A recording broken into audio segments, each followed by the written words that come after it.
dear students, today I am coming with third unit. This unit covers 14 marks of your syllabus.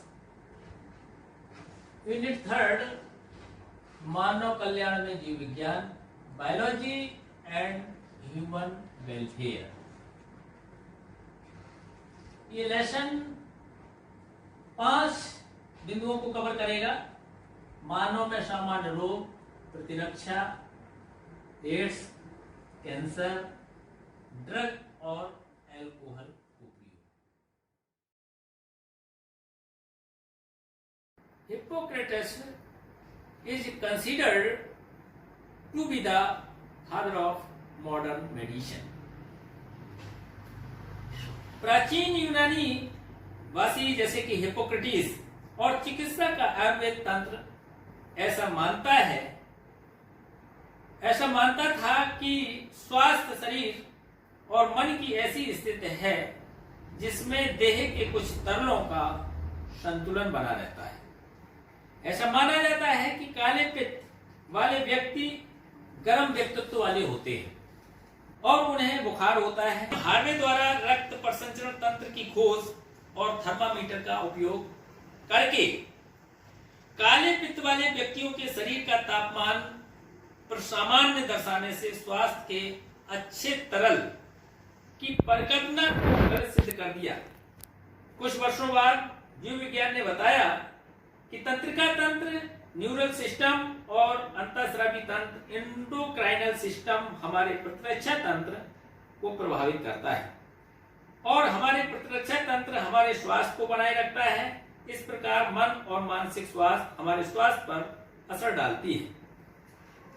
मन और मानसिक अवस्था हमारे स्वास्थ्य पर असर डालती है. निसंदेह यह निम्नलिखित बातों पर निर्भर करता है. Genetic disorder. जेनेटिक डिसऑर्डर बच्चा आनुवंशिक विकार लेकर के जन्म लेता है या क्या उसको डिसऑर्डर है. Infections and life style. हमारी दिनचर्या क्या है, खाने का समय क्या है, हम क्या खाते हैं, उसका भी हमारे स्वास्थ्य पर असर पड़ता है. स्वास्थ्य एक ब्रॉड टर्म है. स्वास्थ्य के लिए यही जरूरी नहीं है कि हमारा शारीरिक स्वास्थ्य और मानसिक स्थिति ही अच्छी हो. इसके लिए जरूरी है फिजिकल हेल्थ, मेंटल हेल्थ. इसके लिए WHO वर्ल्ड हेल्थ ऑर्गेनाइजेशन ने 1984 में हेल्थ की परिभाषा कुछ इस प्रकार से दी. Health is a state of complete physical, mental and social wellbeing and not merely an absence of disease or infirmity. WHO की परिभाषा में ये 3 चीजें आई हैं. फिजिकल यानी शारीरिक रूप से, मेंटल मानसिक रूप से एंड सोशल वेलबीइंग. यानी यदि उसकी गुड हेल्थ है, अच्छा स्वास्थ्य है, तो वो समाज के साथ अपना कैसा व्यवहार कर रहा है. यदि किसी व्यक्ति में physical, mental and social wellbeing है तभी वो स्वस्थ कहा जा सकता है. Disease is also a broad term. This is without ease or discomfort. यानी हम अच्छा महसूस नहीं कर रहे हैं. This is यानी हम खराब महसूस कर. disease can be defined as the malfunctioning of the body organs due to one or more reason. malfunctioning यानी हमारी बॉडी के तंत्र या कई तंत्र ऐसा महसूस कर रहे हैं, खराब महसूस कर रहे हैं, तो यह माना जाता है कि व्यक्ति में डिजीज है। अच्छे स्वास्थ्य के प्रति हम कैसे जागरूक रह सकते हैं?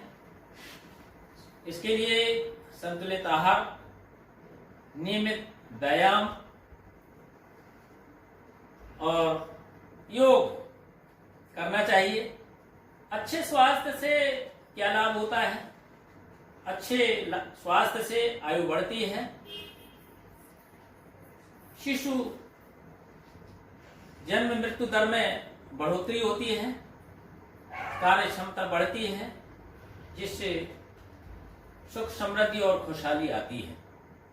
डिजीज रोग को सामान्य तौर से हम दो भागों में बांट करके अध्ययन करेंगे, संक्रामक और असंक्रामक। जो छात्र नोट करना चाहते हैं वो वीडियो पॉज करके नोट कर लें।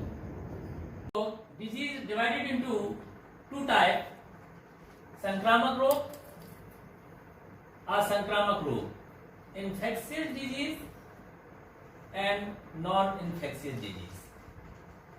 संक्रामक रोग वो रोग हैं जो एक व्यक्ति से दूसरे व्यक्ति में आसानी से संचरित हो जाते हैं, जैसे खसरा, रेबीज, हैजा, मलेरिया, एड्स आदि। हम सभी कभी न कभी अपने जीवन में संक्रामक रोग के शिकार हुए होंगे। असंक्रामक रोग also divided into two types,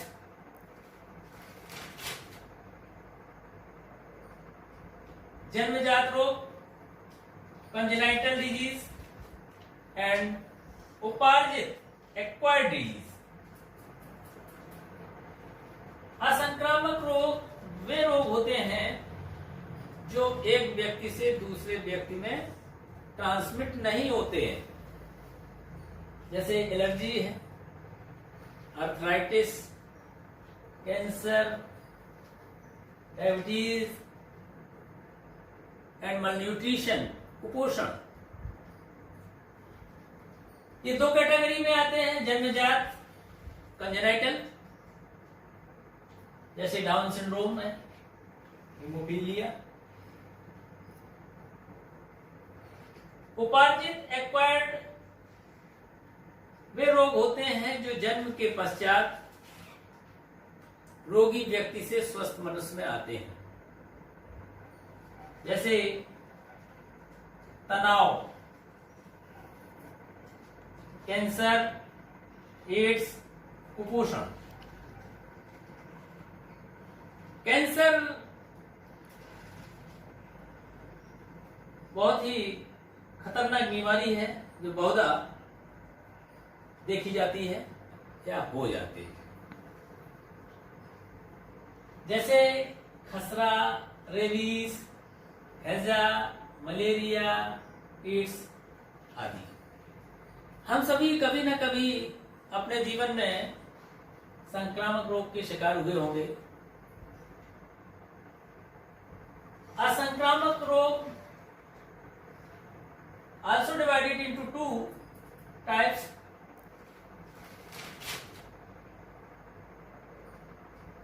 जन्मजात रोग, congenital disease and उपार्जित, acquired disease। असंक्रामक रोग वे रोग होते हैं जो एक व्यक्ति से दूसरे व्यक्ति में ट्रांसमिट नहीं होते हैं, जैसे एलर्जी है, arthritis, cancer, diabetes and malnutrition, कुपोषण, ये दो कैटेगरी में आते हैं, जन्मजात कंजेनाइटल जैसे डाउन सिंड्रोम है, हीमोफीलिया, उपार्जित एक्वायर्ड वे रोग होते हैं जो जन्म के पश्चात रोगी व्यक्ति से स्वस्थ मनुष्य में आते हैं, जैसे तनाव, कैंसर, एड्स, कुपोषण। कैंसर बहुत ही खतरनाक बीमारी। थैंक यू डियर स्टूडेंट्स, आज की वीडियो में इतना ही। आज मैंने आपको ह्यूमन हेल्थ एंड डिजीज के संबंध में जानकारी दी। डिजीज में मुख्य तौर से मैंने आपको दो भागों में बांट के बताया, संक्रामक और असंक्रामक। असंक्रामक डिजीज भी दो भागों में, जन्मजात और उपार्जित। खासतौर से बच्चों, YouTube पर मेरे आने का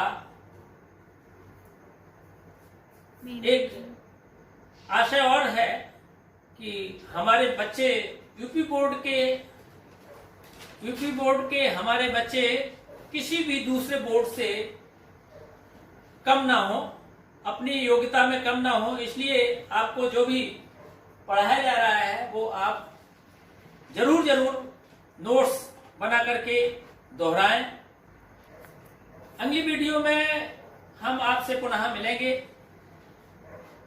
उस वीडियो में आपको पैथोजन एंड डिजीज के बारे में एक टेबल से आपको पूरा डिटेल बताऊंगा। तब तक के लिए इतना ही। Thank you.